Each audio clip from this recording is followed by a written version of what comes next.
The bad news is that we have not reached an agreement, and I think that's bad news for Iran much more than it's bad news for the United States of America. So we have been at it now for 21 hours, and we've had a number of substantive discussions with the Iranians. That's the good news. Iran told J.D. Vance, "We do not trust you. This is what happened inside the Islamabad talks." Right now, as you watch this video, J.D. Vance and Iran's top negotiators are still sitting in a room in Islamabad, Pakistan. The talks started Saturday afternoon. They were supposed to last a few hours. It is now past midnight local time, and a new round of negotiations has just begun. No deal, no agreement, no framework. Just two delegations from countries that have hated each other for 47 years, sitting across a table in the middle of the night, exchanging written documents and arguing about who controls the most important waterway on Earth. Iran arrived with a one-person delegation and 4 non-negotiable conditions. America arrived with J.D. Vance, Steve Witkoff, Jared Kushner, and a 5-point proposal that Iran already called excessive. Iran's chief negotiator said at the airport, "We have goodwill, but we do not trust." Vance said before boarding the plane, "If they try to play us, the negotiating team is not receptive." Trump posted from Virginia that regardless of what happens, we win. And the world's oil markets, its food supply, its energy prices, and the future of nuclear weapons in the Middle East are all sitting in that room waiting for someone to blink. Here is everything happening right now, every detail, every demand, every sticking point, and why this matters to every person on the planet. The city of Islamabad has been locked down for 3 days. A 3-kilometer red zone was established around the Serena Hotel, the venue where the talks are taking place. All guests were asked to vacate the hotel to make room for the 2 delegations. Streets around the venue are completely empty. Pakistani military soldiers are on every rooftop. Police are lining every road. The government declared a 2-day public holiday and then extended it to 3 days just to clear civilians from the area. Outside the Jinnah Convention Center, where journalists are waiting for results, musicians are playing and tea is being served because nobody knows how long this will take. The Pakistani Air Force mobilized its JF-17 and F-16 fighter jets, along with IL-78 tankers and C-130 cargo planes to fly escort missions, creating a protective military shield over Iran and the Persian Gulf, so the Iranian delegation could travel to Islamabad safely. Iran named its delegation officially called Minab 168, a reference to the town of Minab in Iran, where U.S. strikes killed children in an elementary school on the first day of the war. Iran's Foreign Minister Abbas Araghchi brought the school bags of those children on the delegation plane to Islamabad. He stood next to them for photographs before departure. This was not a diplomatic gesture. This was a message delivered before a single word of negotiation had been spoken. Understanding who is actually in that room tells you everything about how difficult this negotiation is. The American side is led by J.D. Vance, the Vice President of the United States, and the most powerful American official to engage with Iran since the 1979 revolution. Alongside him are Steve Witkoff, Trump's special envoy who has been negotiating quietly behind the scenes for weeks, and Jared Kushner, Trump's son-in-law and the architect of the Abraham Accords. The White House also brought a full suite of experts on nuclear issues, economics, and regional security. The Iranian side is a 7-1-person delegation compared to the American team. It is enormous. It is led by Mohammad Bagher Ghalibaf, Speaker of Iran's parliament, ex-Revolutionary Guard commander, and a man who has called America the eternal enemy as recently as last month. Alongside him is Foreign Minister Abbas Araghchi, Iran's most experienced nuclear negotiator, the man who stood at every previous nuclear deal table since 2013. Iran brought technical experts, security officials, economic specialists, and media representatives. Iran clearly came prepared to negotiate on every issue simultaneously.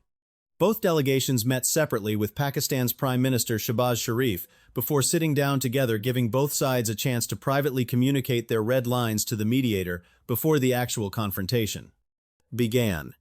Before the talks even began, Iran's state-affiliated Tasnim news agency published what Tehran called 4 non-negotiable conditions. These are not opening positions. These are the floor, the minimum Iran says it will accept before it signs anything. Condition 1: full sovereignty over the Strait of Hormuz. Iran wants permanent legal recognition that it controls the world's most important energy shipping lane. Not a temporary arrangement. Not a protocol. Full sovereignty embedded in international law. Condition 2: complete war reparations from the aggressor. Iran is demanding financial compensation from the United States for every strike, every building destroyed, every civilian killed, every economic disruption caused by the 6-week war. The number has not been specified, but analysts estimate the figure Iran has in mind is in the hundreds of billions of dollars. Condition 3: unconditional release of all blocked Iranian assets. The United States has frozen approximately $100 billion of Iranian money in various accounts around the world over decades of sanctions. Iran wants it all back. No conditions, no timeline. Now. Condition 4: a durable ceasefire across the entire West Asia region, meaning Lebanon, must be included. Every front must stop. And this is the condition that is causing the biggest problem right now, because Israel says Lebanon is not part of the deal, and Iran says without Lebanon there is no deal. Before boarding Air Force One on Friday, Trump told reporters something that defines America's entire position in these talks with 3 words: no nuclear weapon. He said, and these are his exact words, no nuclear weapon. That is 99% of it. Everything else, sanctions, reparations, the Strait, Lebanon, all of it is secondary in Washington's mind to one fundamental demand. Iran must permanently give up the ability to build a nuclear weapon. The Trump administration's 5-point proposal, which has not been fully published, is reported to include Iran committing to no nuclear weapons, physically handing over all highly enriched uranium stockpiles, dismantling centrifuge facilities at Natanz, Fordo, and Isfahan, ending its ballistic missile program, and accepting international inspection with no limits. Iran's position is the opposite. Enrichment is Iran's sovereign right. It is in the Nuclear Non-Proliferation Treaty. Iran will not dismantle its facilities. What Iran will offer is a pledge not to build a weapon, the same pledge it has made before, and that the United States says it cannot trust. These two positions are not close to each other. They are not even in the same negotiating universe, and J.D. Vance is sitting in a room right now trying to find some version of a bridge between them. Pakistani sources confirmed to CNN on Saturday night that the overall tone of the talks is positive, but that a stalemate persists specifically over control of the Strait of Hormuz. This is the single issue blocking everything else. Iran wants full sovereignty. America says that is completely unacceptable. No American president can hand control of 20% of the world's oil to Iran. Meanwhile, on Saturday, 3 supertankers finally crossed the strait, the first large vessels to exit the Persian Gulf since the ceasefire began. The Liberia-flagged Very Large Crude Carrier Seraphos, carrying Saudi and UAE crude, and 2 Chinese-flagged VLCCs, the Caspiral Lake and He Ronghai, both chartered by Sinopec, China's state energy company, carrying Iraqi and Saudi oil. 3 ships, out of 325 tankers still trapped inside. Under normal conditions, 135 ships cross every single day. Trump simultaneously posted on Truth Social that the U.S. military has started clearing Hormuz mines, that all 28 of Iran's mine-dropper boats are lying at the bottom of the sea. He said, "We are clearing the strait as a favor to China, Japan, South Korea, France, Germany, and many others."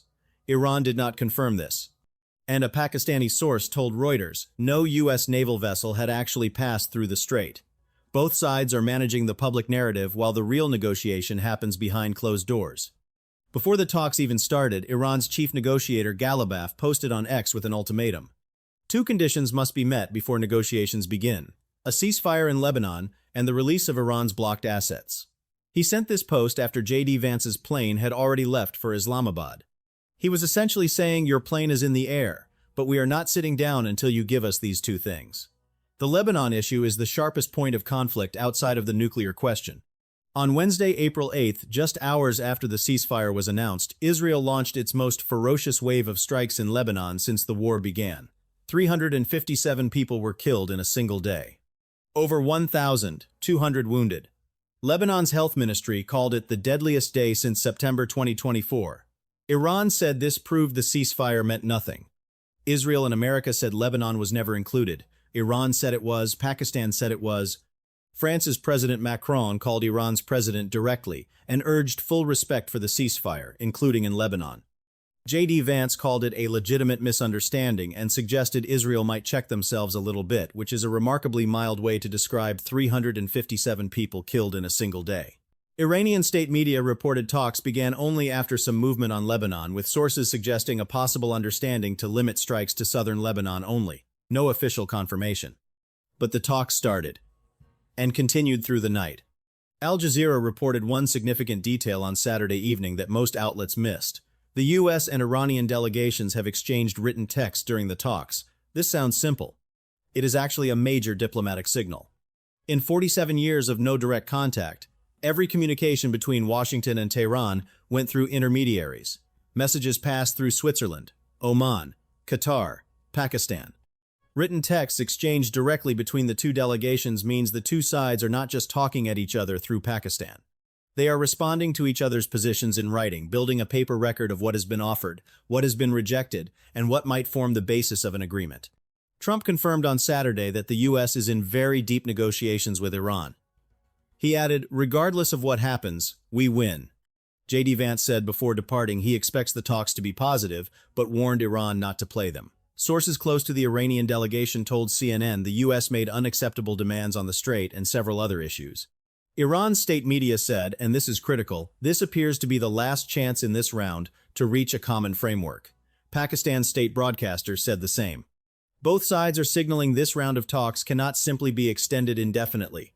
Something must come out of this room before Vance gets back on the plane. Here is what sources have confirmed as actual progress inside the room as of Sunday morning. First, there is movement on Lebanon. No official ceasefire in Lebanon has been agreed.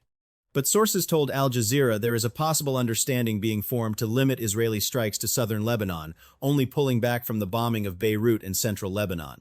This is not confirmed. But if real, it would remove Iran's biggest precondition for serious talks. Second, there is possible movement on frozen Iranian assets. Sources said there could be some movement toward unfreezing a portion of Iran's blocked money, not all of it, but enough to demonstrate good faith from the American side. Third, Qatar announced that maritime navigation will fully resume for all of its vessels in the Persian Gulf, starting Sunday from 6 a.m. to 6 p.m. This is a sign that at least some of the regional Gulf states are acting as if an agreement is coming. Fourth, the overall tone, according to Pakistani sources, is positive. Both sides are still in the room. Both sides are still talking. In the history of U.S.-Iran relations, that alone is extraordinary. The last time these two countries broke off talks, they were at war within weeks. The fact that they are still at the table past midnight is itself a form of progress. Here is the complete picture as of April 12, 2026, day 43 of the U.S.-Iran war. J.D. Vance and Iran's delegation are still in Islamabad. Talks extended past midnight into Sunday. No deal announced. No collapse announced. A stalemate on Hormuz sovereignty. Possible movement on Lebanon and frozen assets. 3 supertankers crossed the strait on Saturday, the first real sign of movement in weeks, while 325 more remain trapped.